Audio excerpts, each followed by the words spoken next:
Welcome back to another exciting episode of the Midwest Outdoor Experience podcast, episode number 15. Where's the time going? Austin, how you doing? What's happening, everybody? I'm doing good. It is cold, but today is the last day of the cold. Seems for Thank God. hopefully till next winter. But I'm sure it'll get cold before then. Say, don't count your chickens, buddy. Yeah. Have you been fishing? I have not fished since our tournament, but I'm going this weekend.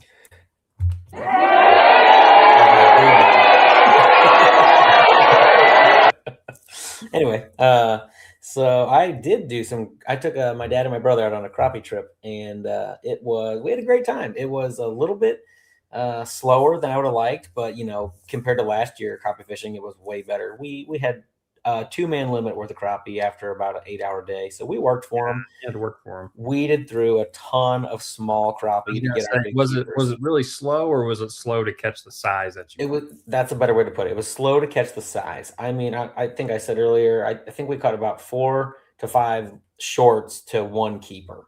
Yeah. And but we noticed a lot of the bigger, or not just bigger, a lot of the crappie had kind of concentrated more to docks, and we were trying to fish open water, and we found them every now and again. They'd wander out in the open water and we'd get on them, but it didn't take much. The wind would shift or blow real hard and they'd sweep right back under the big deep docks. So if you could pitch it under the dock just a little bit, they're only sitting 5 to 10 feet down, but there's a little crappie tip for anybody who's looking to do some crappie fishing. But otherwise, we have recently, if you follow us at all, wrapped up our winter series. This was our 3rd one. Congratulations to the 3-peat winners, Cole McFarland and Ryan Jordan. They did it again. Got a clap on there? I do. Here you go. So this is the most the soundboard's been used. Oh, look at me turning red. That's impressive.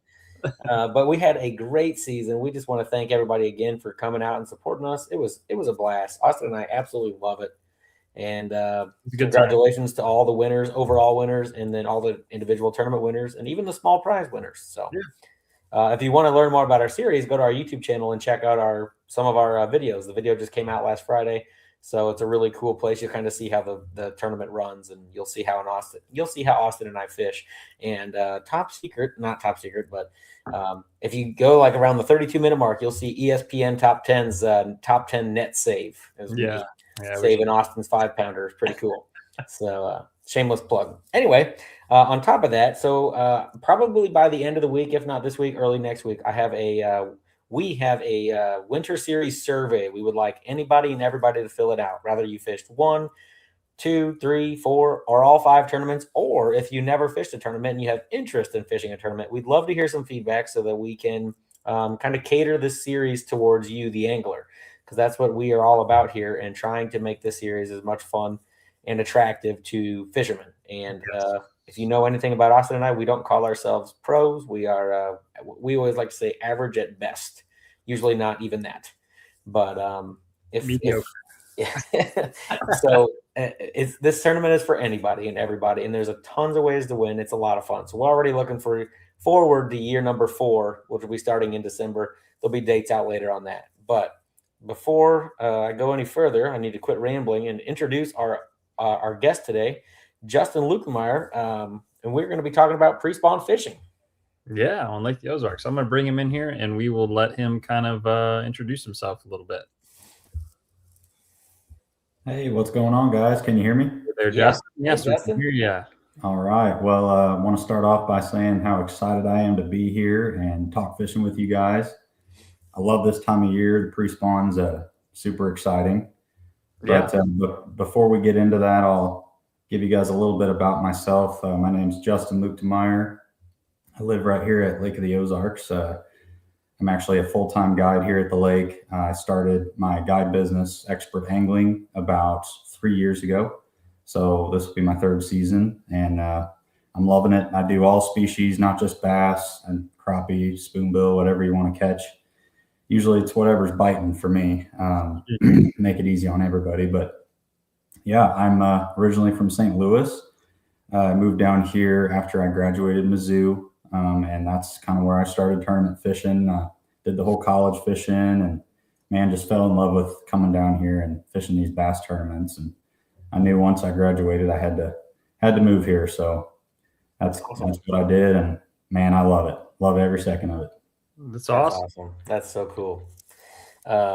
All right, well, let's kind of jump into this pre-spawn fishing thing. So I got to start off with Justin, for you, what exactly defines the pre-spawn period? Yeah, so for me, it kind of starts, I would say, almost late February. It kind of depends on the year, but it's when you get that first warm up in late winter.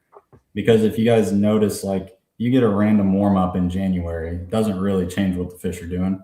Mm-hmm. But if you get a warm up in February, early March, it changes. And that's what we've been seeing, these last few weeks. We've had some really extremely cold temperatures at the end of winter. Mm-hmm. And then it went from the opposite end of that spectrum, and we had some really hot weather. So it kind of changed what the fish are doing.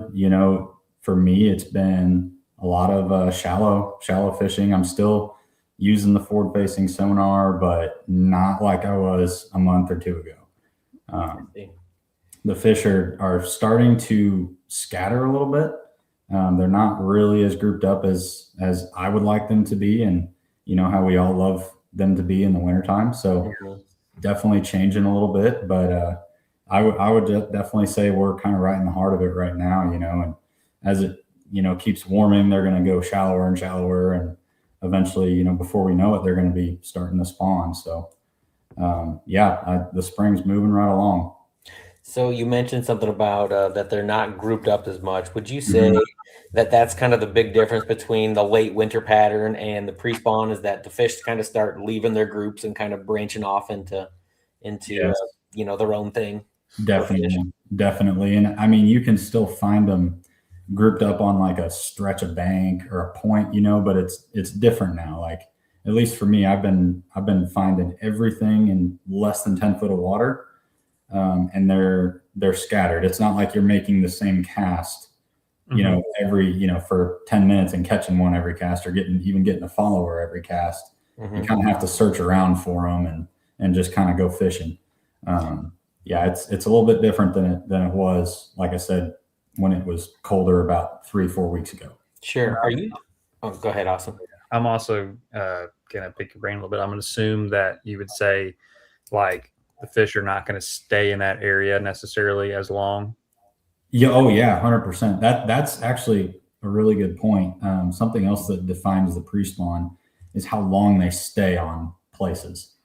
And that actually burned me last week in the Toyota series pretty bad. I found some fish that were kind of on late winter type stuff, maybe early pre-spawn stuff. And they all left, which is kind of to be expected this time of year, especially when it gets as warm as it did. Like, anywhere that you find them, they don't seem to stay around as long as if it were, say, January. And for instance, for your Toyota, you had a group of fish where you thought, you had located them and you went back.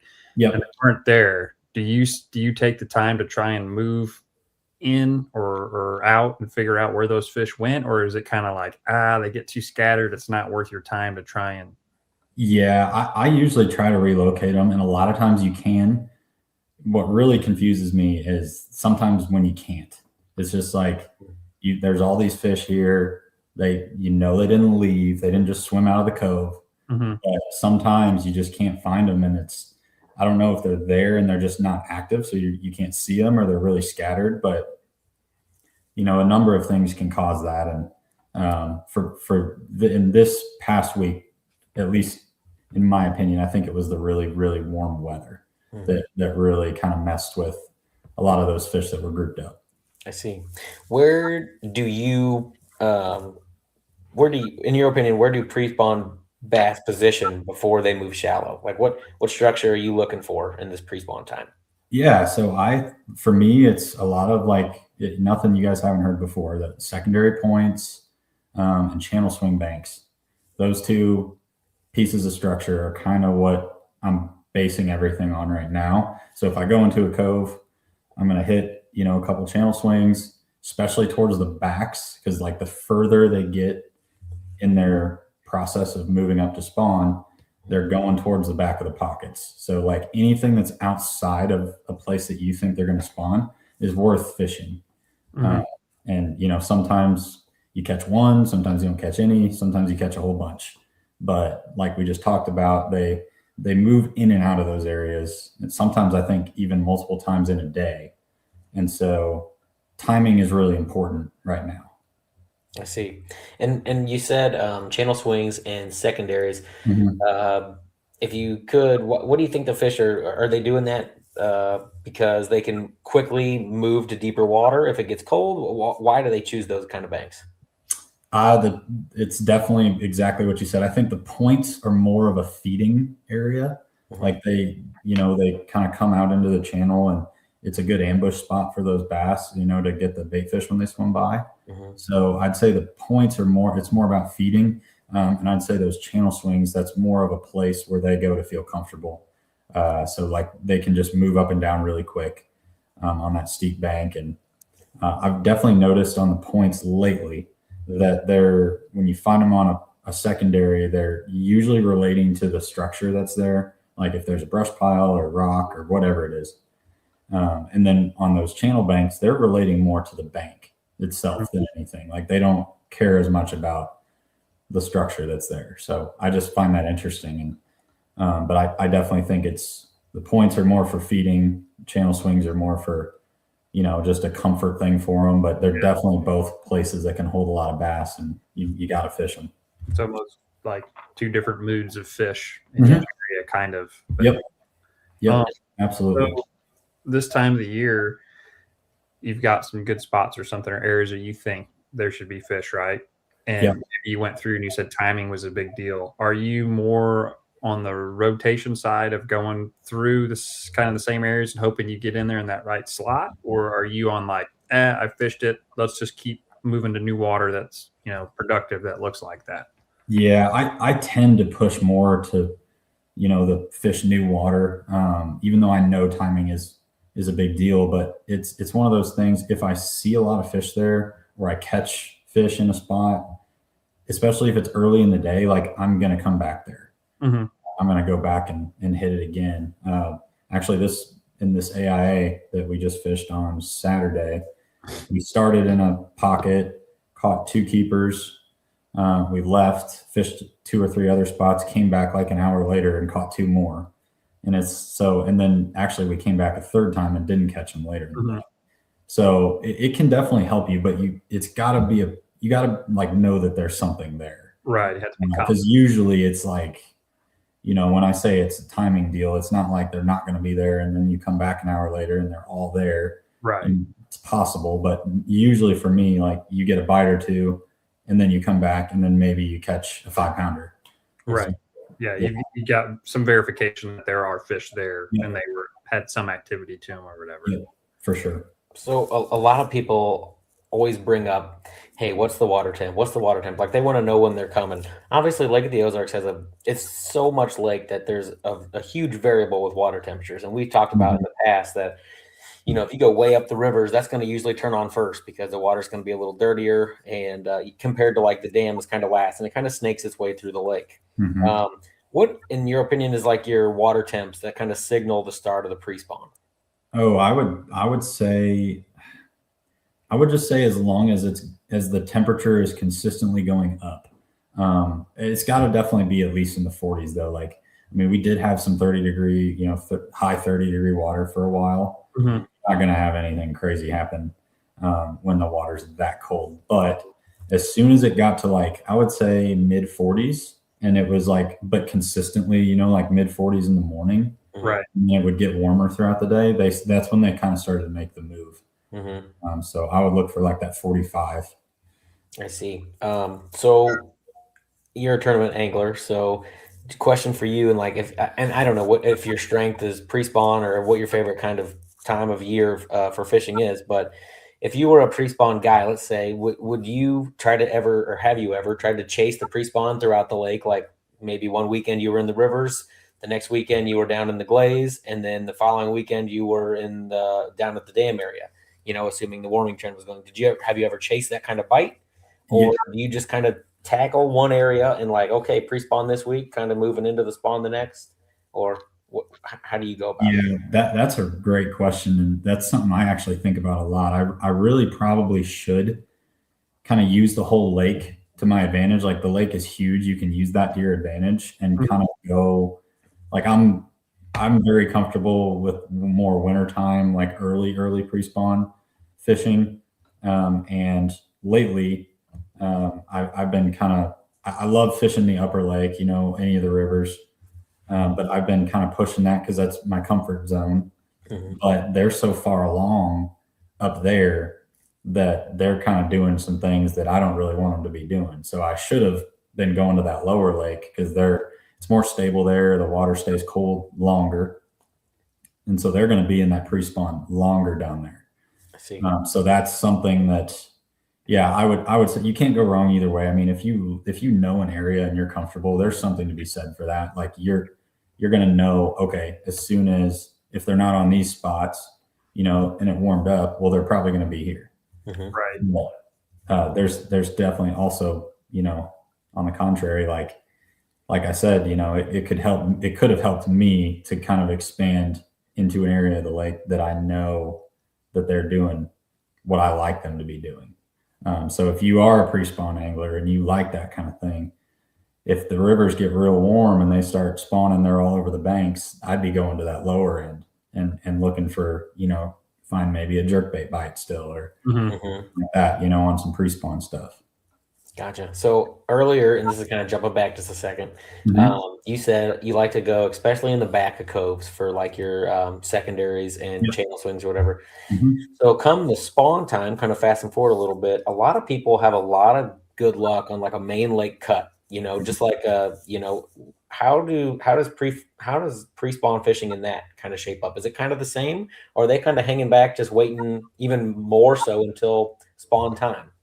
Yeah, they are, especially like with the main lake fish are kind of weird. They're kind of hard to locate in the winter sometimes, but this time of year is when they really come into play. And we actually found a little bit of that happening this weekend. Nothing crazy, but with all this water they've been pulling through the dam, there's a lot of fish on the main lake points. I think a lot of those fish, they're not coming out of the big creeks. Like they're fish that live out there. And so they're on those points because of the current. And then the next move they're going to make is in those cuts.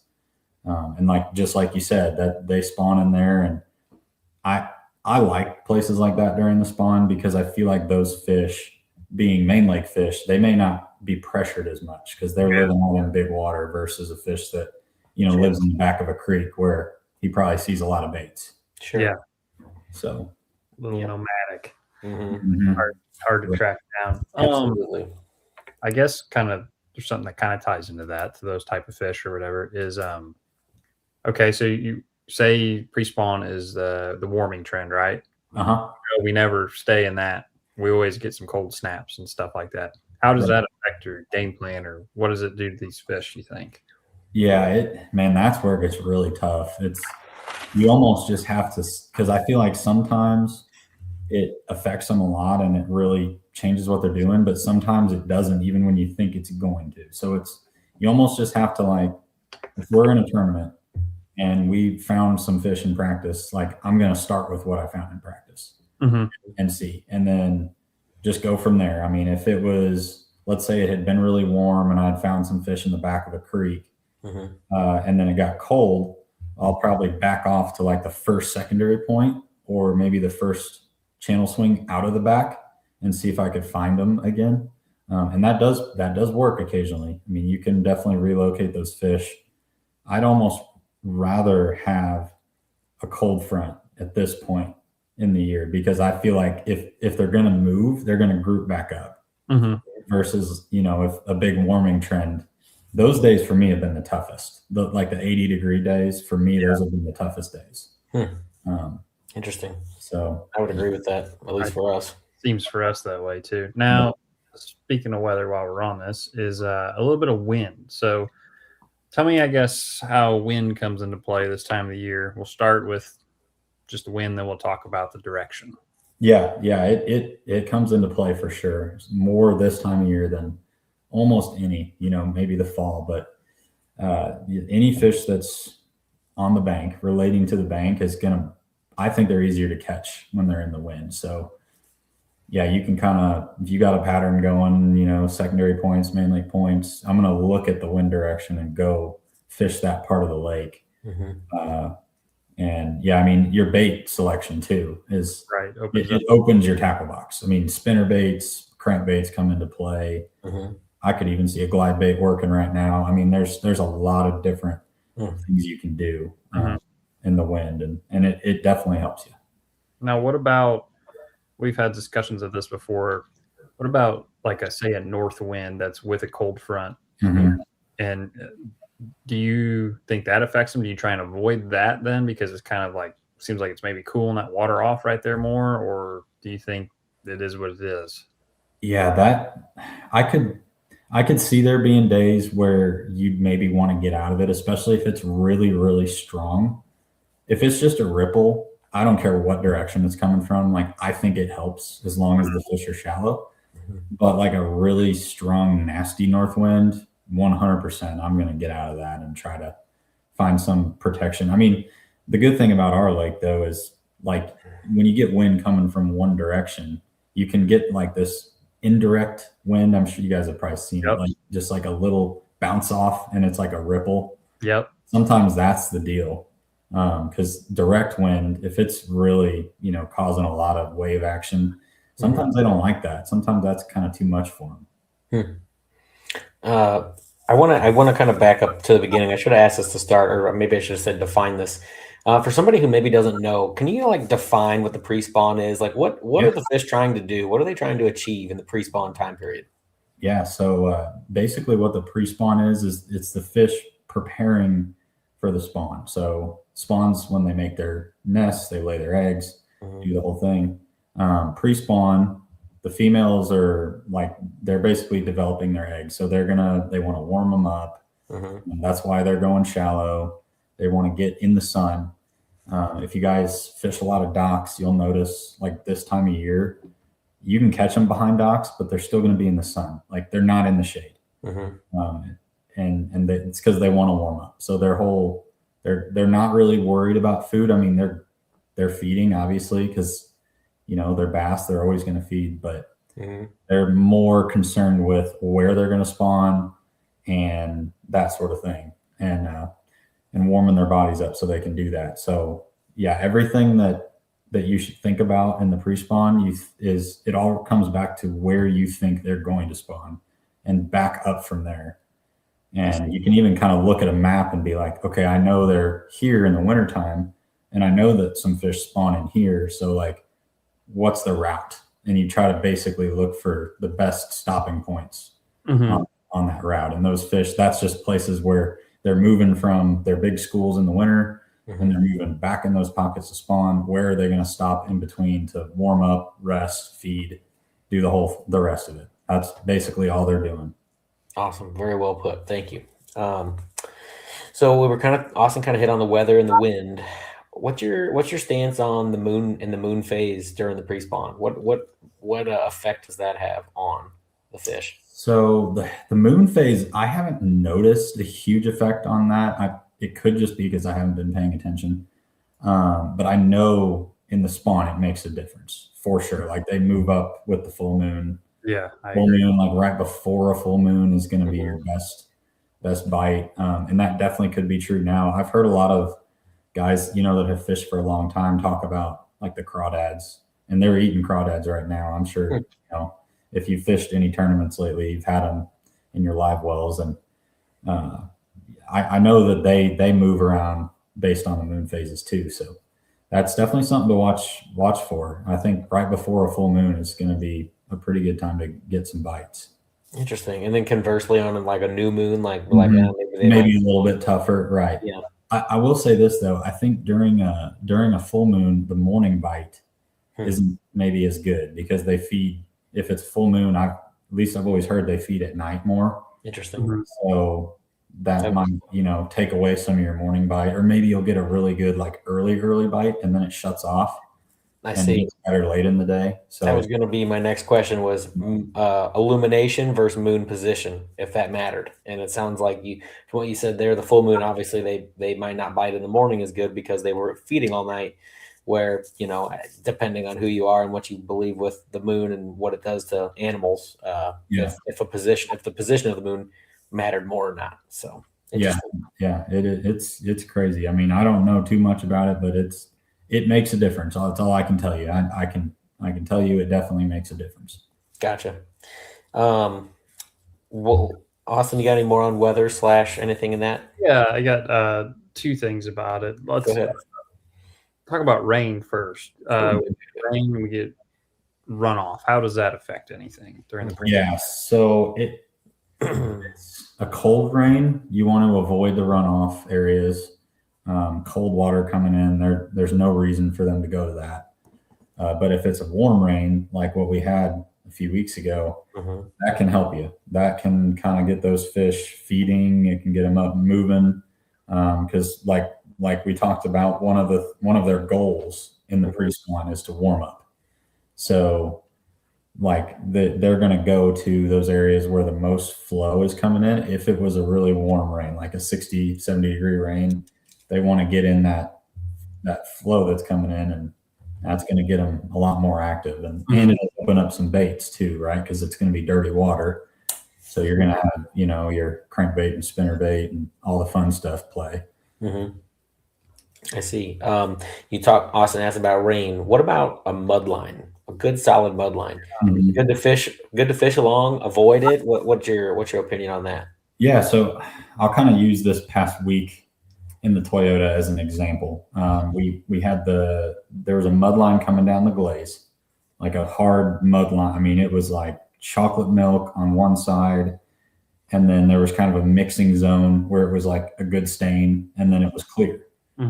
I noticed that in the mixing zone, where before it got like real dirty, that was the place to be. And I don't know if it's because the fish sense that it's coming, and that real chocolate milk where it's like not even an inch of clarity, like that, you can catch them in that, but I don't prefer that. I think that it sometimes makes things a little tougher. But if you get that stain where it's like a foot of clarity to 6 inches of clarity, that's perfect in my opinion for the spring. And yeah, so like we're basically right ahead of that mud line, right before it kind of gets to an area. As soon as you start to get that area staining up, I think that's when your best window is to catch them. Gotcha. Interesting. Let's see. Austin, what's your other weather related? We'll get to some baits on the mud line later, but I was going to talk like clear, like sunny days, versus your cloudy, windy days. How do you approach both of those differently too? Yeah, the sunny days, I really like to look for fish like relating to something. I think a sunny day is a perfect day to find them on, brush piles, docks, some sort of ambush point. That kind of it concentrates them a little bit, the sun, because I think when it's cloudy and nasty out, they move a lot more, and that's when you kind of want to just cover water, get on a bank, fish something fast, till you find them. But yeah, in the sun, my better days lately have been not necessarily deep still. I mean, this is all shallow, but shallow structure, shallower docks, shallower brush piles, that type of thing. Gotcha. Let's see. When do you choose a moving bait versus slowing down? For me, a lot of it's time of year. Like it's pre-spawn. Even whether it's sunny or cloudy, I'm going to try to throw a moving bait. If I find an area with a lot of fish, and I catch a couple on crankbait, jerkbait, whatever, I might slow down and drag a jig through there or something like that. But for the most part, it's going to be. I think covering as much water as possible will help you this time of year. Now, different times of year, different baits kind of play a little bit, but yeah, I like to stick to the moving baits right now. And like if it's sunny and I'm fishing brush piles, a jerkbait and an A-rig, If it's cloudy and I'm just going down banks, then I might throw a crankbait. If the water's dirty, I might pick up a spinnerbait. Mm-hmm. So yeah, I'm trying to throw moving bait when I can right now, just so I can cover water. Are you still working the stick bait in there and just working it faster than wintertime, obviously? Oh yeah, just working it faster and throwing it shallower. Like I'm still trying to use my electronics and watch it and everything. Mm-hmm. But like once it gets to a certain point back to the boat, if there's nothing behind it, I'm just going to reel in and throw it there again. Gotcha. What's your go-to stick bait? Mega Bass Vision 110. No surprise there, but yeah, I don't have a certain color I'm married to. I really like the bright ones right now. The gaudy colors, we call them, the gaudy ones. Absolutely. Yeah. The uglier, the better. Interesting. We had an interesting talk with Andy Messina about some jerk baits. Oh, yeah. And he was the wizard. He had, I don't know what he say, Austin, he had 4 tied on at like basically all times, and he just kind of, like not this color, next, not this color, it's this color. Around until he found what they liked. Mm-hmm. Yeah. He's good at that type of thing, man. He's good with a jerk bait. He really likes this one that's like orange and yellow, and it's bright. I cannot remember the name of it, but I think it's something like Akatoro or something like that. But that's been a good color. I kind of go brighter colors early in the jerkbait season, and then again later. And right now, it's a lot of it for me is because I'm throwing them in a little bit stained water, like in some of the river arms. And I actually like fishing a jerkbait with a little bit of stained water because you throw those bright colors and they still eat it, and they just get right on the bank. And I think and sometimes it kind of makes them a little dumber, almost like they're easier to catch. But in the dead of winter, I'll go, yes, that's it right there. There it is. You were correct.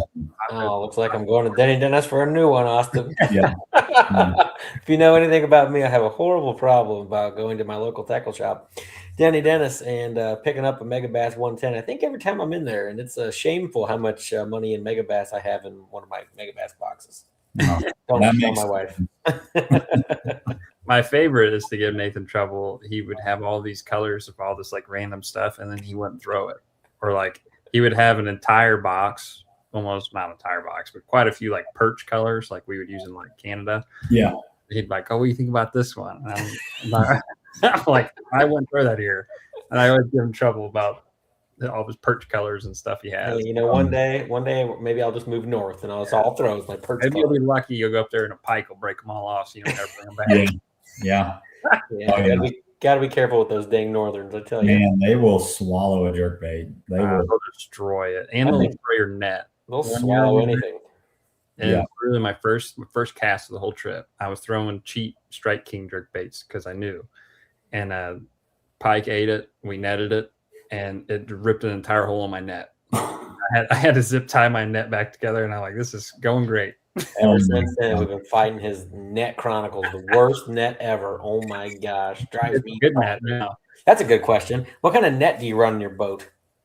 Whatever comes with a Camus. I've got a Camus boat, and it came with a net. And I like the net, but the net has got a few holes in it because it's one of those like coated mesh. I don't know. Awesome. What's that rubber? Net. Garbage. Sorry if I offended you. Garbage. No. I mean, I agree. The hooks will go through it'll pierce through it. And you can't get it out, and you literally have to sometimes cut holes in it. So yeah, that's what I feel like, and I don't want to obviously put holes in the net because I'll charge him. I'll charge him. It's not a problem. I mean, I literally just got him a new net for Christmas, and he's picky choosy when he uses it. And of course, last tournament he didn't use it, and guess who caught all the jerkbait fish? Yours truly, and not Austin. I'm glad you had to use it. That's a big one though on the jerkbait. Shameless plug. If you watch our last video, the one he bought, it needs to be about a foot longer because unlike the Ozarks, you're going to want that long handle. Oh yeah, you want a long net. There's no doubt. So you almost need like a net for every time of year. Like for you really do. For dock fishing, you need one that's not going to tangle your hooks for jerkbait fishing. Yeah. So we're gonna put one on a pogo, Nate. There you go. I like it. We'll make a Mo net. It'll be like 15 feet long. You can get anywhere with it. Oh, yours now for $99.99. Yeah. We'll run a special at the Winter Series. That's right. Doesn't qualify for the Mo bonus. Anyway, that's great. Okay, Justin, if you had to only throw 3 baits during the pre-spawn, what would they be? I would say jerkbait, rock crawler, and a jig. Interesting. No spinnerbait. Why those 3? Bait. I love the spinnerbait, but I'd probably throw that rock crawler in the dirty water. I'd throw a jig in the dirty water too. Yeah. A jig you can do anything with. So Yep. whenever anyone asks if I had 3 baits, that's always going to be one of them. Right. It's just so you can do anything with it. Now, when you're rock crawling, are you crawling it or are you burning that sucker? I am actually reeling it pretty slow. Really? Yep. Last year I used to burn it, and later on in the spring I'll fish it faster. But last year in a BFL in March, I had a co-angler just whip my butt on a rock, the same rock crawler that I was throwing, same color, same size, same everything. But he was throwing it on this a spinning combo, and it looked like he didn't hardly have very much line on his reel. So it could not have been moving very fast. And yeah, he had 3. Well, it was a BFL, so 3 fish limit for co-anglers. He had 3 for almost 13 behind me, and he culled 2 3-pounders as well. Yeah. So he smoked them, and he taught me a lesson. So yeah, but it was. There's a time when you should burn it. I think when the water's warm and you're cranking, you should reel it pretty quick. But early in the year, I'm crawling that thing. That's interesting because me personally, I love a rock crawler. It's up there for me, and obviously, I kind of got there's that window that it's just fire. Yes. But I am a guy. I use a 7.31, so I'm going pretty quick. I don't like to go too slow, and I don't know. I guess in my head, I just don't like to give them any opportunity. It's different, I guess, in the real dirty water. And since we fish up by the dam a lot, we have a lot more clear water. And then, you get up in the gravel, and that's when you can get those long rock banks and just go to town. Yep. And that can be hit or miss, whether it's a light stain or really clear. Yeah. For sure. But I just like to not give them any extra glance at the bait. Like, let it almost be a reaction strike. And it's a lot of fun. Yeah, I love it, man. There's nothing wrong with throwing it on a fast reel. That's what I do too. But I think this time of year, especially if you're in the stained water, try just crawling it. Just reel that thing as slow as you can stand it and feel it bumping the rocks. And yep. I've had good luck on fishing it that way ever since I started. Sure. There's definitely something to be said about too with a rock crawler, a good pause in your reel, or like if you get stuck and you do the old flick and popping it off. Yeah. I tell you, I get bit more times on that. I can't remember. I think it was our second? It was the second. It was the January or December 28th tournament because Austin was there. And I lost a real good one. I think we went down a bank, and what did I catch? Like three or four right away, Austin? Yeah. And then I lost a real good one, and my line just broke, and I could see him swimming around trying to shake it in the shallow water. And it was heartbreaking because that would have helped us a lot. But that sucks. Yeah, but those bites on the pauses, and so as much as I like to burn it, I also like to stop it for a second and give them a chance to smoke it. Yeah, no doubt. That stop and go I know that can be deadly. I'm terrible about remembering to do it. I just want to go when I'm cranking. Yeah. That's do you ever weight any of them so they suspend, like when you do stop or not? I haven't. I probably should, especially if I was trying to crank in like some colder water, like maybe some water in the upper 40s. I would try maybe like a slow floating, because I still want it to like rise out of the snags if I'm stuck. Right. But maybe not as fast. So that's something that I would for sure try. Yeah. Right now, a lot of the fish they're fairly shallow, and I feel like if you're reeling that bait slow enough, it's kind of doing its thing on the bottom. And I feel like, you maybe don't need to weight it right now, but like maybe 3 weeks ago, I think that could have really helped you. It almost would have been like a jerk bait, right. Down there for closer to the bottom necessarily. Yeah. How much do you utilize a chatterbait or a spinnerbait? If I'm in some dirty water, it's going to be one of the go-tos. We we threw a chatterbait and a spinnerbait this weekend in the AIA. We fished some dirty water. Had one good bite on the chatterbait and caught a couple small ones on the spinnerbait. Nothing crazy, but we're real close. I mean, it's the water temperature for us. We were fishing like mid 50s, which is crazy to say that. But the fish that we're catching, they still feel cold. Like they're still cold. I mean, even though the surface temperature is 55, maybe in some places, it's still pretty cold. So I think come like early April, especially if we get some more rain, get some more dirty water coming in, then it's going to be the spinnerbait will be the first thing I pick up. Nice. I'm not a huge spinnerbait guy. I do know it can catch some just giant bass, and there's a time and a place for it. Austin, what's your take on the spinnerbait? I like a spinnerbait, but I feel like it's got to be relatively dirty water for it to be great. And it's weird because I love the A-rig, and it's basically a giant spinnerbait. Yeah. But I just don't have the confidence in a spinnerbait that I do an A-rig. Obviously, the A-rig's kind of fading off more and more. I would actually say for the spinnerbait, I should take it. I mean, normally, it's got to have a little bit dirty water, but there is something about the spinnerbait in wood laydowns, in pre-spawn that just seems to like you can pretty much just run that, and you'll catch some pretty solid fish just doing that. I could not agree more. I almost have one out just for when I come across a laydown. Yeah, it's something about. There's something about it. Like it just it comes over them nicely. They don't get hung up. I like to usually put one. It's got the little orange kicker blade on it, the smaller one. That's like my little confidence thing, I guess. If it's got enough watercolor. Yeah. And I don't know. That just seems to catch a lot of fish doing that. 2 questions for you, Justin, on the spinnerbait. 1, do you use trailer hooks on your spinnerbaits? I don't, because I like to put a Kitech swim bait as a trailer, and a trailer hook messes with the action of it. So I would prefer to have a good trailer on my spinnerbait than a trailer hook. Now, if I was just going to go with the skirt and no trailer, I'd put a trailer hook on it. Yeah. Gotcha. I feel like I get hung up more if I use a trailer. That too. I agree. Right. Like Austin said, like half the reason I put a spinnerbait on my deck really ever is for shallow wood. Yeah. And it just comes through it better than any other bait. So it's like, if you're fishing the bank, you got to have it. Yeah. And second question is, what color pattern, what color schemes are you throwing spinnerbaits typically? I actually like, this is different than a lot of guys. I throw a black one a lot. During the day and everything? Straight black? Yep, straight black with a copper blade. That's my favorite. Really?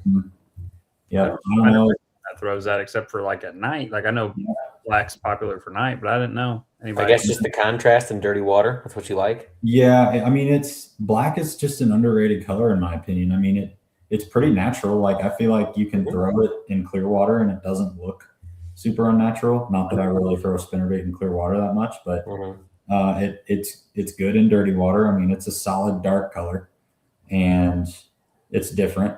And our shad in the lake, they've got a lot of black on them. I mean, my favorite color swim bait is black shad. And I always put a black shad swim bait on the back of my spinnerbait. Nice. And I've caught a lot of fish like that, and that's just kind of my go-to. So copper blades too is what brand? Do you have a brand or are these homemade? I like E-Factor. E-Factor, they make a great spinnerbait. Yes, and they do. Their blades, I mean, they can, if you just tell Justin or Jessica that you want something, they will make it exactly how you want it. And they've made me spinnerbaits and they've caught a ton of fish and I've never broke one. So that's really the only spinnerbait that I throw. Do you throw single or double blade on them? Single. I've been throwing single, like a single Colorado is what I've been using lately. Interesting. Yep. And I like the smaller blade. I kind of go opposite with what a lot of people do with spinnerbaits. Maybe that's not good, but I like a small. Maybe it is good. Yeah, it's that spinnerbait with like maybe one size smaller of a blade. So you just shout at them and say, "Hey, make the blade smaller," or is it this version here? Maybe. I think it might be that one right there. It might be that exact one right there. Yeah. Yeah, I don't remember off the top of my head the size of the blade, but I don't like a real big one.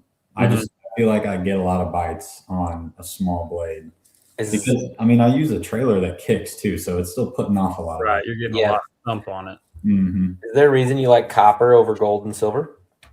You know, it probably makes no difference, but copper, I've caught some big fish with it, and it's kind of a confidence thing. Nice. It just looks to me, it looks good in dirty water. So I like it. That is a color that I definitely do not have in my tackle box. No, give it a try. I don't know. I mean, it's worked for me before, and that's where my confidence is at. So I'll be dang. Well, that's interesting. Okay, one more bait question, at least for me. Austin might have some more. What is your go-to big fish bait for pre-spawn? You're going for that big bite. What are you throwing? I'm still going with a jerk bait. Still going with the jerk bait. Yep, still going with a jerk bait. It's something about it. I definitely feel like I catch more 4+ pounders on an A rig, but I feel like if you're talking about 6 and 7 pounders, like it seems like the jerk bait. Like the jerk bait, it's just got a big fish draw to it. There's something about it, and this time of year, you know, we're starting to get where they're getting shallower, and it's almost too shallow for an A rig. And for me, that thing, it's big, it splashes. I mean, I like to throw really light heads on mine. I'm even fishing it like a spinner bait right now, kind of like what Nathan was talking about. But it gets to a point where they get right on the bank, and I don't have the same level of success with it anymore. So, you know, mid to late March, I do better with a jerk bait. Interesting. And that'd be my number one go-to for a big bite. Besides, maybe if I was fishing really dirty water, then it'd be a spinnerbait for sure. I see. I really like the separation you've kind of noticed on your own of the 4 pounders a lot on the A rig, and then you kind of go up to that next class, the 6 and 7s on the jerk bait. Austin, that's what we're doing wrong, man. That's what we got to do next year in the series. Throw more jerk baits. We caught some big ones on jerk baits. Yes, we have. Something about catching a big bass on a jerk bait too. It's a real fun. It's a thrill, 100%. Yeah, so much fun. Yeah. Well, that's awesome. Austin, you got any bait related questions? I got a couple. Yeah. So on your jerk baits, you throw mega bass. Are you throwing straight up 110s, +1s, any other sizes or variations, or just the regular? You know, I throw mostly, I'm going to even say 85% of the time, just the regular 110. I change the colors a lot, but it's always just a 110 for me. And I weight them where they suspend perfectly. I've gotten away from the slow sink. I feel like, you know, watching them on the live scope, as soon as your bait gets underneath them, like if the fish is here, if your bait gets here, the chance of it biting goes down by a lot. So you want to keep it above them. But I think that, you know, those lethargic fish that come up and look at it, the ones that you get to bite, for me, it seems like are always on a suspending bait that just sits perfectly still.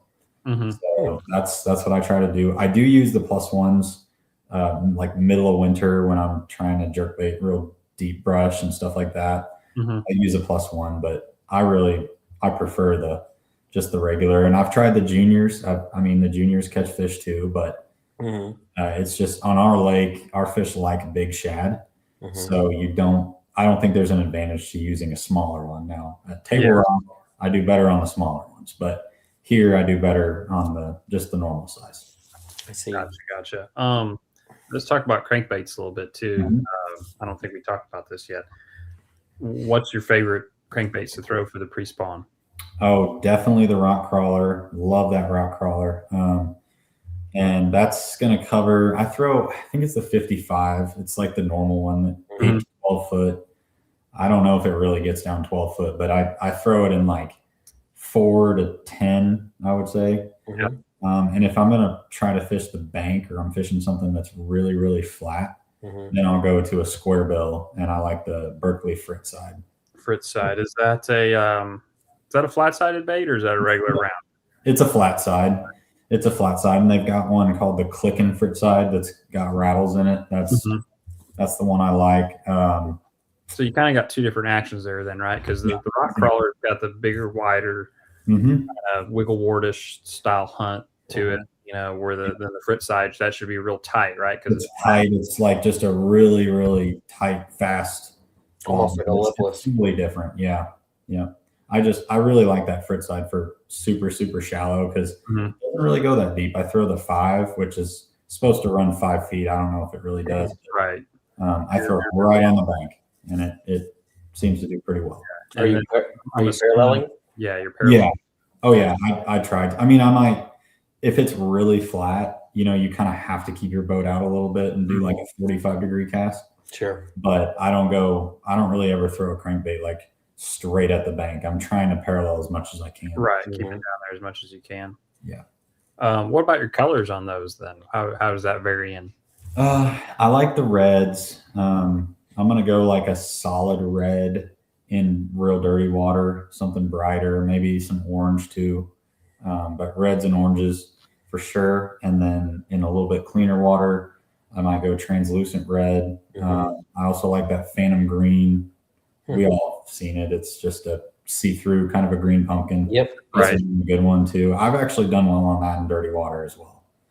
So yeah, I don't know. Dirty water, that seems like if you put a bait near them and you're around active fish, you're going to catch them. Yeah. I've seen color make a difference where it's a little bit clearer. So that's something for me anyways. I've definitely seen like two of the, I don't remember but there's a red translucent one you talked of. If I'm fishing anywhere near the dam and the water's anything clear, that's what I'm going to have tied on. Yep. But if I'm up the gravel and there's just a slight stain, I'm going to be throwing probably the red bug is my go-to red one. Yeah, red bug. Oh yeah. So yeah, red bug is like, that's the one I like for dirty water. That's awesome. Red bug. I cannot. Here's phantom green that Justin was talking about. Love that one. And then I think I know which one you're talking about, Nathan. It's what is it? Is it red crawfish or try that one? See what it looks like. I can't remember. I think that's it. I believe that's it. That's the more translucent one. You said you throw red river crawl? Yeah, I throw that. It doesn't really look like that in person, but that is the color. Yeah. It's kind of weird. It's kind of pinkish. I mean, it looks a little bit. You kind of see a little bit of the pink in the it's tail end of it there. Another sleeper color, at least for me, is Missouri crawl, wherever that one's at. The chartreuse belly one came up, I think. Or is that spring right there? That's spring crawl. Okay, I was thinking of spring crawl. Oh, Missouri crawl is here. Yeah. Yeah, I've had some good luck on Missouri crawl. Yep, that's. I think you're talking about this guy. Yes. Solid. Well, great. Now I got to go restock on my rock crawlers. Here I go. Buy more. Have to go buy more. I think there's that one like half the price of a mega bass. They are, yeah, no doubt. Everything keeps creeping up. It's not getting any cheaper. No. That's unfortunately. Awesome. Yeah. So, any more bait related questions, Austin? Well, how about top water? Oh, when do you think top water comes into play? That's a good one. Oh man, earlier than I usually throw it, I would say that. The earliest I've caught them on top water would probably be, I've caught some right around now in years past on a buzzbait. Never had like a crazy good day on it, but I know guys do, and I know it's possible. I think right when you get into the mid 50s, like consistently, mid 50s in the morning and upper 50s in the afternoon. Yeah. Then that. What's your favorite buzzbait? Definitely I like the Crocagator head knocker. Yeah. A good one. I do something a little different with it. In the spring, in the spring and late fall, whenever the water's colder and I'm throwing it, I bend the wire so it doesn't knock. It just squeaks. And that head knocker is a really, really squeaky buzzbait. So I love the sound it makes, even when it's not knocking. Yeah. It's that knock. It's really loud. And I just feel like those colder water fish, it's almost too much. Yeah.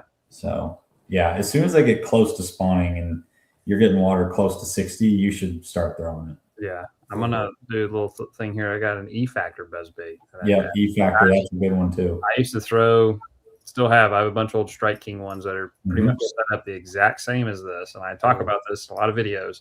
is I like the distance from here to here to be like how it is, where you got a good gap, because the fish comes up, all they get is the hook. Where I feel like they make a lot of buzz baits where this is crammed to your hook point, and I feel like you get some of these big fish that come up and like they get part of the blade almost. Yeah, no doubt. You don't get as much of the hook in them. And then this E Factor too has got this screw lock on here, which is great because I throw a lot of these little Zoom twin tail grub things. That Albert, 2 tails. That's like my favorite trailer, and then that'll hold it on there for a long time. I'll have to try that. I have we started that as kids, and I think it just stuck. That's cool. It's just a confidence thing, probably, but it's like my favorite thing. Absolutely, I'm the exact same way. We had this old Yum like shad spray, is what it was called, and it's red, and it spilled everywhere, and it dyed everything red. Like, but I still have buzz baits from like a kid that are dyed red from that stuff. And oh my gosh! And I think Nathan might still have that bottle somewhere. I don't know, but like I think I finally got rid of it. It stained that whole container red, but whole container. But for the better, it worked good. Being kids, and I'm like, I can't outgrow it. I'm like, this is how a buzzbait has to look. Yep. And gosh dang it works well too. They probably just don't see a lot of that. I mean, not many guys are throwing a red buzzbait. I might have to try it.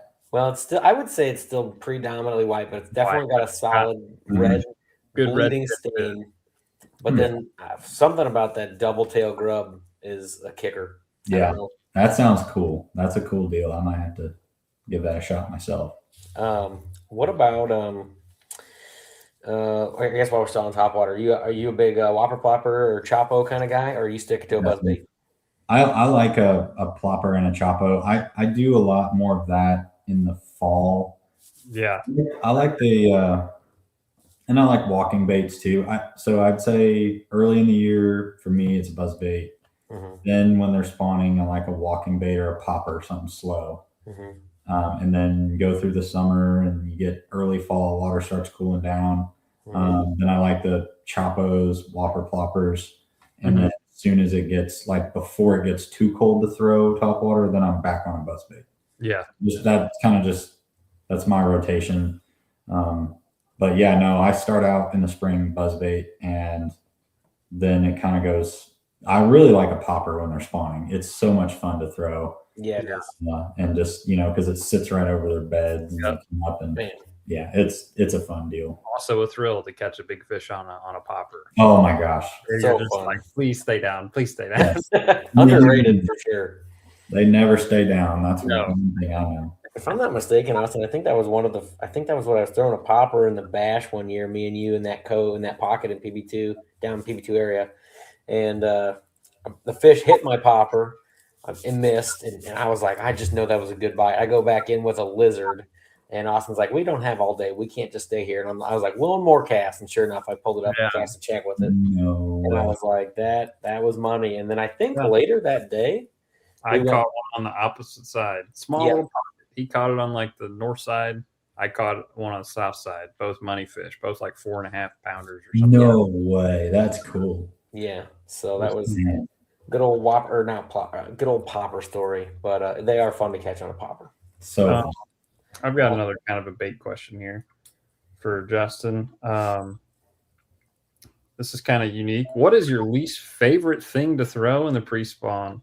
But it catches them, so you're going to throw it. Oh, I got my answer. That's easy. Carolina rig. Yes. I hate the Carolina rig. I'm going to catch some hate for that. I like the Carolina rig. Sometimes I hate it. There's something about it where it's like, in my mind, I feel like I'm going fast, like I'm covering water, but I'm going slow at the same time. You turtle. It's deadly. There is no doubt about that. It does work. But man, it's just not my favorite bait to throw. I don't know. Never has been. That is a great, and I'm the exact same way. It's just, I don't know. I'm like you, Justin. I like to move. I like to go fast and cover water. Yeah. And there's definitely a place for, throwing the jig and slowing down that way. But that Carolina rig, just go ahead and claw my eyes out and throw me in the lake. I'm done. Me too. Me too. I've gotten beat by it so many times, but I haven't learned my lesson yet. I'm glad Austin's on my team because at least one of our teammates likes to throw it. Because I know what we're doing for our next tournament. I'm taking all tackle out. All that's in there is Carolina rigs. I'm punching a hole in your boat with a hammer. We're gonna sink. Get you a new Phoenix. That works too. That's funny. One last big question for me is the pre-spawn a good time to utilize like a big glide bait? Yeah, I think so. It is. I don't start messing with that until they get closer to spawning. I've had pretty good success on it, like early in the spawn, really late pre-spawn. Yeah. And I'm not a glide bait guy. I wouldn't consider myself, a great glide bait fisherman, but I do have a few that I like. There's Clutch makes it. I'm sure you guys all know the Clutch glide baits. It's called the Eco, and it's basically it's almost like a wake bait. So it's a small glide bait. It's I don't know 4 or 5 inches.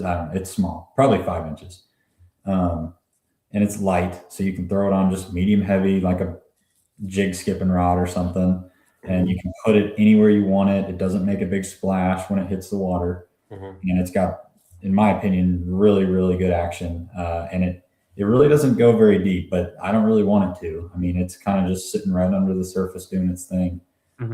That time of year, late pre-spawn into the spawn, I've done well on. Neat. That's one bait I failed to ever throw, I guess, because I just don't have confidence. If I could just catch a couple big ones, maybe I'd gain some confidence. Yeah, try that small one. I'm not a big glide bait guy either. I don't love throwing those big heavy things, but the smaller one, it helped me a lot. It's visual too. It's fun. It's like a topwater. Yeah. Okay. So, that's good. Okay, I got a couple of questions regarding like tournament strategy during the pre-spawn. So, are you in a tournament during this pre-spawn time period? Are you looking to cover water or to slow down during your tournaments? Like, are you trying to like just cover as much water as you can, looking for more and more big bites? Or are you like, hey, that's eventually you probably just like, hey, maybe this isn't working, I'm slowing down? What's your approach? Yeah, for me, if I don't feel like I'm on a bunch of fish, then I'm gonna move and move and move. But if I found some in practice or something and I show up and I think they're there, like maybe I got some bites, maybe I can see them on the screen or something like that, I'll stay in one area and just pick it apart. I mean, I don't prefer to fish like that, but if you're around them and you've got an area that's got a lot of them there, it can really benefit you to just lock it down in there and stay. So for me, it just depends on, what the situation is. But I definitely, like this time of year more than any, if you get into trouble or you don't know what to do, just go cover water. Just put the trolling motor on 8 and just go down the bank with your confidence bait. Yeah, and I think you'll run into them. I see. That's probably good advice. I feel like that's how Austin and I are a lot. We're just keep going. How many spots in a day are you typically bouncing when you're covering water? Oh man, is it an absurd number? It can be a lot. Yeah. Gosh dang. I don't know. I would say 20 or 30 at least. Maybe sometimes more. It just kind of depends, because if you're fishing points, it doesn't take very long to fish a point. Nope. But if you're fishing channel swings or like flats or something, like just big long expanses, then you might only fish 10 in a day, but you might spend 45 minutes on every single one of them.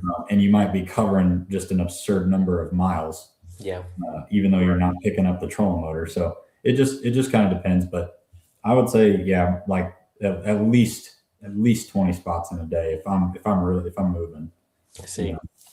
Okay, so let's say you find a spot that you think has a lot of maybe some big females on it. How do you manage that spot? Are you just kind of trying to catch one, then go down the bank a little bit more and try to come back? Or are you just trying to pick them off one by one? What's your strategy there? Yeah, I'm going to stay there as long as I'm getting some kind of feedback. Like until I go 30 minutes and don't get a bite, then I'm staying right where I'm at. Now, when that time does come where you've kind of used it up, or they freaked out or whatever. Like you're not getting them to bite.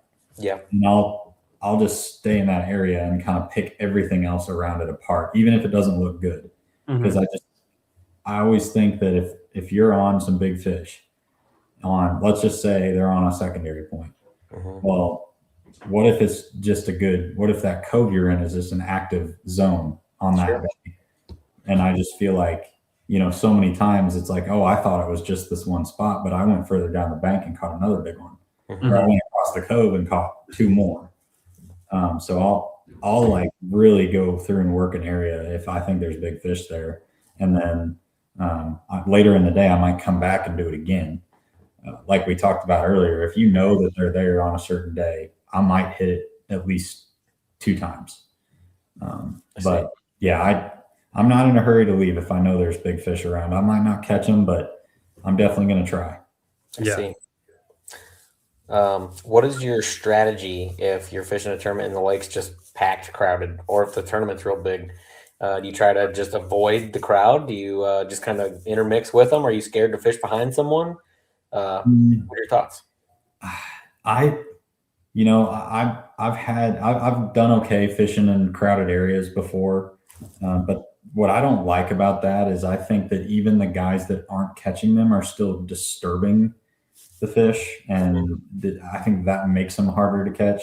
So if it's real crowded, I am going to try to get away from that a little bit, or just do something totally different that I don't think guys are doing. Like if they're shallow, and everyone knows they're shallow, and guys are going down the bank, then I might try to figure something out, out a little bit deeper. Sure. Or if they're all on the main lake, I might try to go back in some pockets and try to figure that out. But lately for me, like there are certain areas, everyone, like this weekend, I feel like the glaze got pounded because it was dirty and they've been kind of biting in there. And, the AIA was out of PB2. So a lot of guys are going to stay local.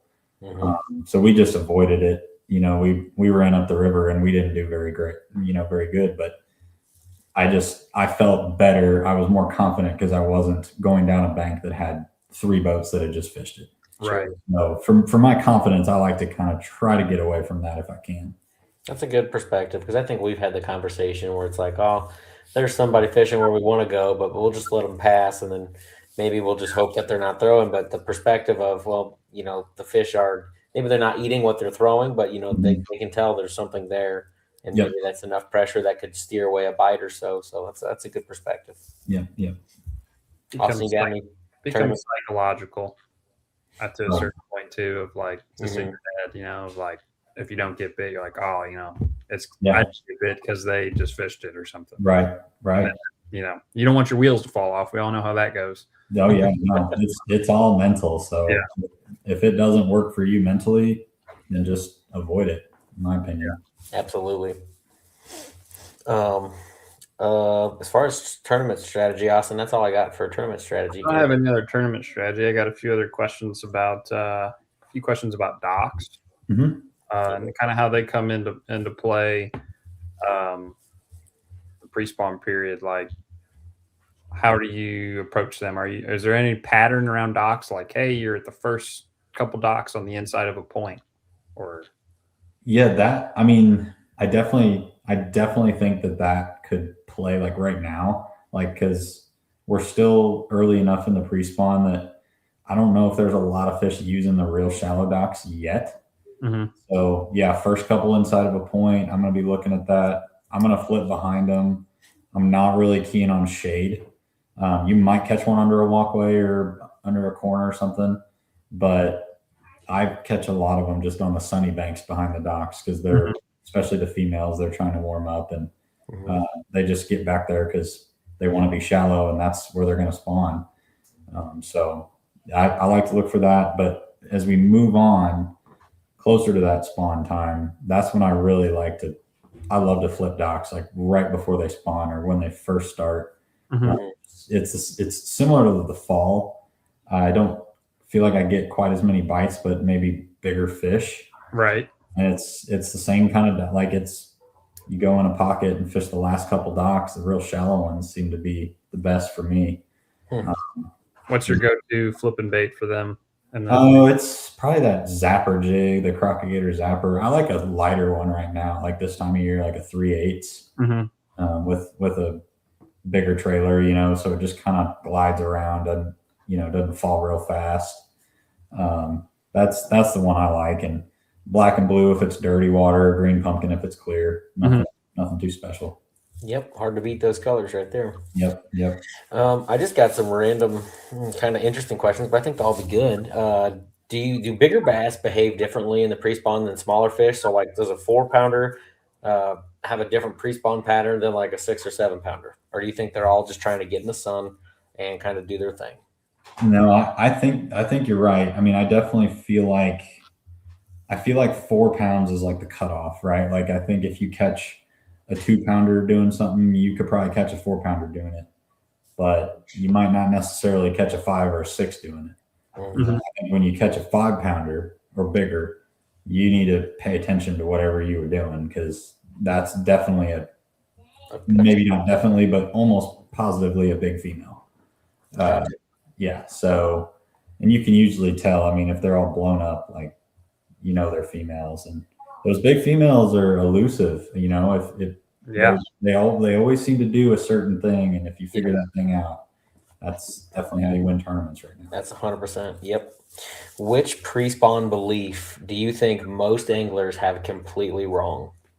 That is a tough one. I would say probably that, and I don't know if they really believe this, but I feel like there's a lot of like, when people think of pre-spawn, they think of shallow. They think of dirt shallow. Yeah. I definitely feel like even during the spawn, there's a lot of fish that stay a little bit further off the bank than you might think. 8 to 10, maybe not super deep, but I think as far as pre-spawn goes, there's a lot more to be found off the bank than what guys are maybe thinking. I would agree with that completely. And we've even had the conversation, like, come spawn time, if you have the right water conditions, even bigger bass can spawn out a little bit deeper than what, when you're just seeing all the beds, they can be a little bit deeper than that. Yep. And especially the bigger females. At least we've had those conversations in the past. Definitely. Yeah, I agree. So then that leads me to a topic to debate. And we kind of just talked on it a little bit, but the debate being the biggest pre-spawn bass aren't shallow. And Austin, we were just talking that there's probably a lot of them that are actually a little bit deeper than most guys think, not always just trying to be shallow. Yeah. You have any thoughts on that, Austin? I think it's maybe they're smarter. They got bigger. Really, from a spawning perspective or whatever, they only need to be as shallow as the light penetration to get to their eggs. So I know the males, make the beds, but maybe they seek out those little bit deeper beds. And I've seen plenty of big fish on Ozarks that you can barely tell that they're even there. Yeah, no doubt about it. Okay. Conversely, what is the most overrated pre-spawn bait? Totally fair to say the Carolina rig. Oh man, but the thing is, I don't really think it's overrated. I know it works, and I hate it. But I just don't like it. Gosh, I would probably say most overrated. Let me think about that. Probably, I don't know. I'd almost say, I want to say a jig, not that it doesn't catch them, but just that there's so many other baits that you could also throw. Sure. Like, I mean, you know what I'm saying? There's shaky heads and Texas rigs and many baits that do the exact same thing. Yeah. Right. Like, it doesn't, like, yes, you can catch them on it, but they see so many of them. Yeah. Like, and I'm bad about it too. I love throwing a jig, but I guess that kind of leads into something too, is what's your opinion on creature baits and soft plastics? Like, at what threshold do you think those work better? Because I think that at a certain point that they bite those soft plastics better than they bite just the regular jig. Mm-hmm. Yeah, I feel like, and actually that's kind of why I said it, is I feel like we're in kind of time, or we're getting close to it during that spawn time, or pre-spawn. Something that just really falls slow. Like I was talking about putting a bigger trailer on a jig. I think, like a really light Texas rig with a big creature bait or something could do really well.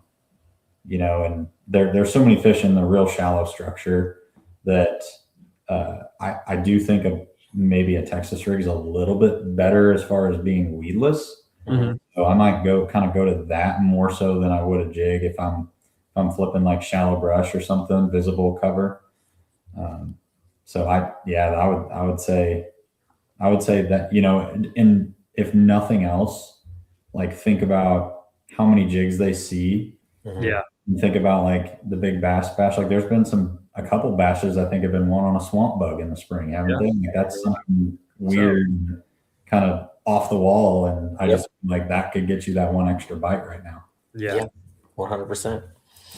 I agree, Austin. I feel like there's a I don't know what it is exactly, but there's a threshold when like the brush hog, the lizard, that bait just kind of takes over a little bit, and but there's also a threshold when it turns off, and it'll find out real quickly. I feel like it's around like, man, I don't know if I want to say a hard number, but I feel like it's around like 50, like 2-ish degrees. Yeah. Okay, I was going to go a little higher. Is like when you really below that, I feel like it's harder to get them to bite the soft plastic stuff. At least I agree. Experimenting, and then when it gets around there, it gets better. But I think really around like 55 is when it's definitely like. I was going to say 55, 56, 57. Soft plastics, it seems like it's just better. I don't know. No, I agree. I like a jig. I love to throw a jig, but I think when I throw a jig, I'm using it because of how easy it is to get it places where I think if a bass sees something, it's going to bite it. It's not that it has to be a jig, right? It's just that I'm using it to get somewhere. There's an aggressive bass, right? I think like right now into the spawn, like those bigger, slower creature baits with all that movement, I think that's probably better. If you could put those in the same places, I feel like you might get more bites. Yeah. I have one last question, Austin. What you got anything else you want to ask Justin? I think you pretty well captured it all. I guess the last thing I'll ask is how important are shad during this time period? Do you pay attention to them at all, or are they kind of just a secondary factor? For me, they're a secondary factor. Like we talked about, the main goal of the bass is to kind of get around their spawning areas. They're moving to those areas. That's what they're focused on. I mean, if there's shad there, that's probably helpful. I mean, it's probably going to make them more active, but I'm not really looking for fish feeding on shad, or I'm not really like, if I see them flickering on a bank, I'm not going to go over there and fish that just because there's shad there. Right. But it may help, but it's definitely not something that's like a driving force for me right now. Yeah. I do have one other question about shad. Do you believe that there are only gizzard shad in this lake, or do you believe that there are threadfin shad too? I think it's just gizzard shad. Yeah, I 100%. I think the small shad that we see are smaller gizzard shad. Yeah, I agree. So, we're making a tally board. Yeah, he's on the winning side. He's on the winning side. I mean, everybody kind of has their own.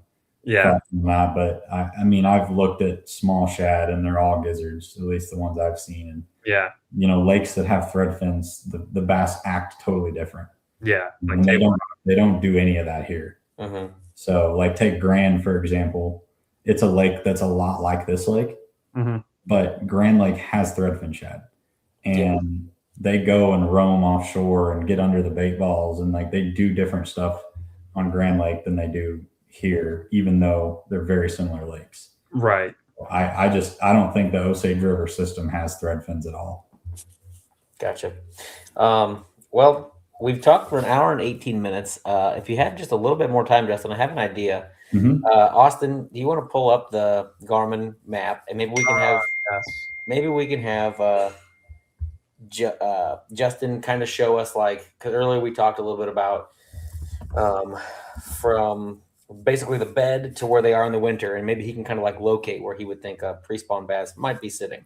We can show an example. And in the meantime, If someone only had one day to fish the pre-spawn bass on a new lake, what would your exact game plan be?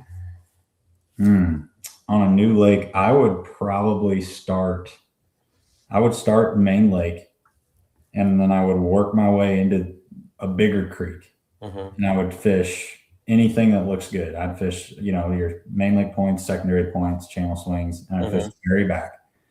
And you're going to learn something when you do that. And so then I would probably try to take that and just repeat it. I always like to start in a small, everywhere I go, or even here, if I haven't fished in a while, like I'll start in a small area that has a lot of different features and fish all of it. And then whatever I discover, I'm just going to try to repeat that. And I would use typical pre-spawn baits. I'd go, jerk bait, crankbait primarily. And, if I need to slow down, jig or creature bait. Nice. Gotcha. That's do you have a area of the lake you would like me to zone in on for this, or do you just want me to just pick a random spot? Oh, you can just pick a random spot. That sounds fun. Let's just pick by the damn, Austin, and then we can use it. Absolutely. Pressure's on.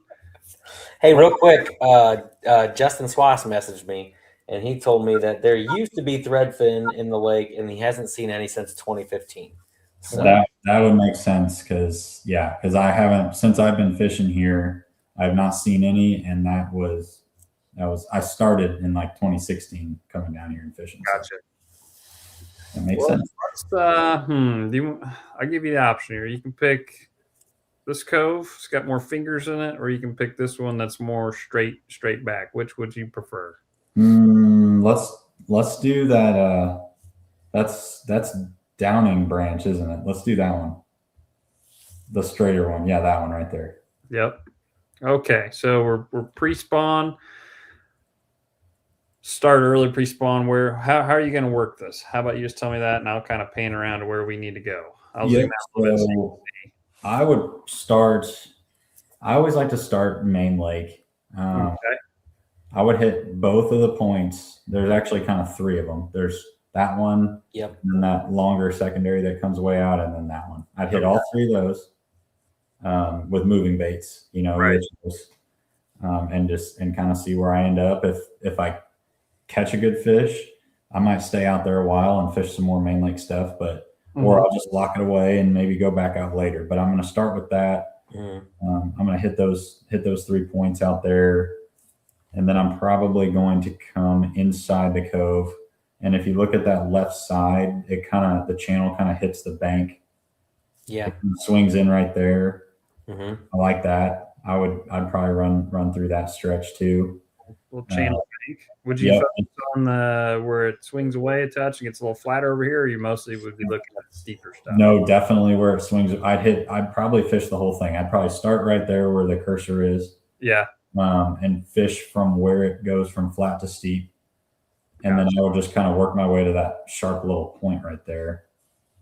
And I would hit that too. And then I'd probably go in. You see that pocket that we were just right next to? It's got a little splitter in the back. Yeah, I would fish that too, because they get on stuff like that like right before they spawn. So if you're late in the, because that's a spawning pocket. And so that point to me, it looks like a staging area, either that one or any of those round points in there. Right. Yeah. Relatively flat. Yeah. Yep. You hate to say it, but that looks like a good place to drag that Carolina rig. If I was great, I could just don't say it. My boat would be like right here. And just I'll stick to my lizard. Texas around here, work my way in a little. Yeah. For sure. Yep. It's a good looking spot for it. Yeah. I've got a limit in the boat already. Nate's back there trying to catch them. I'm gonna cut your net in half. At least when you use your Carolina rig, your net won't get snagged. Yeah, that's true. Hey, that's true. That is true. Yep. I'd probably fish some stuff in the back too. Those last 2 secondary points to me look pretty good. And the scuba in this one here. That one. And then if you zoom in on that pocket, the long pocket that kind of goes out to the left, that one. Like those 2 little cuts in the bank. Yeah. On the north side. Yeah. I like that too. Like those little, they're kind of like ditches. Yep. Like pre-spawn fish that get in those things, especially on the lower end. I always do good on little cuts like that on the lower end. Does this catch your eye at all? This little channel swing here where it comes Oh, away it and does. flashes up? It does. That's a really good spot. Right where the channel swings away, right there. Yep.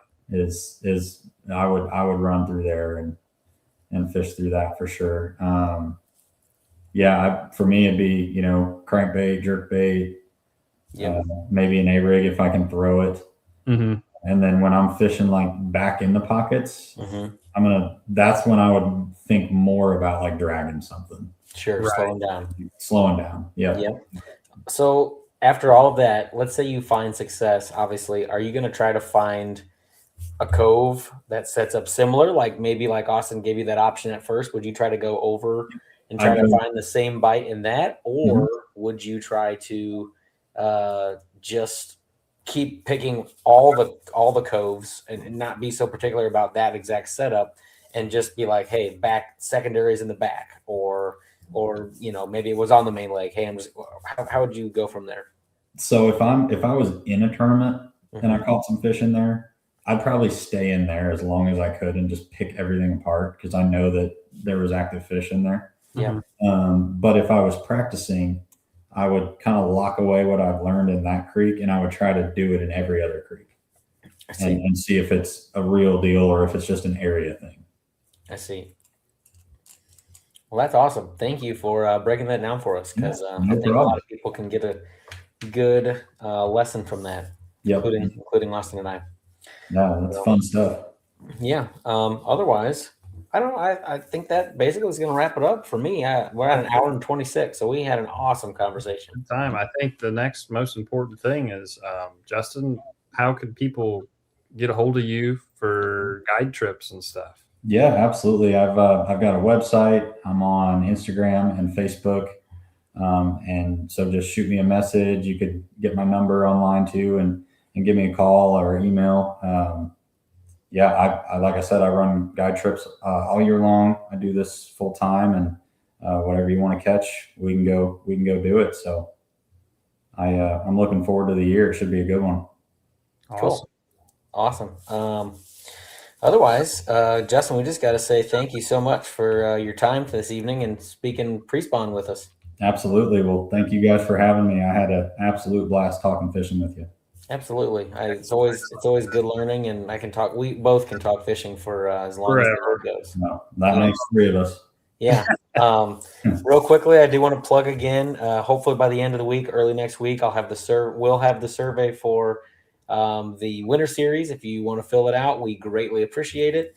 Also, little teaser for Austin and I are going to be hosting a one Open Buddy amateur tournament that will be posted on our social media coming up this spring. That's right. You heard it right. We're branching out. We're going to do an open tournament for amateurs. So we will get to the guidelines of all that. Sorry, Justin, you don't qualify.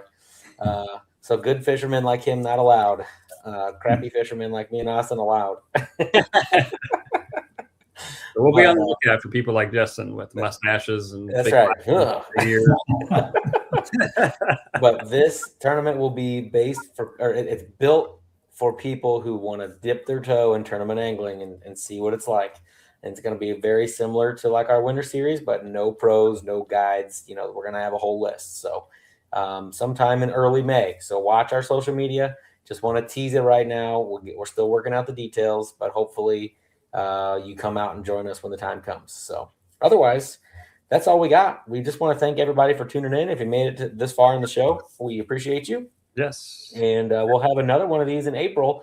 Little teaser for that. I think we're going to do our first ever crappie episode, getting close to crappie spawn in April. So we're looking forward to that and that conversation that gets into that as well. So watch our social media and find out when that will be. And is also if you follow us on YouTube, you can catch all of our stuff on there too. Mm-hmm. So, Justin, thanks again for joining us, man. It was a pleasure. It was a great time. Thanks for having me, guys. Had a great time. Yep. All right. We'll see everybody later. We'll see you on the next one. Yep.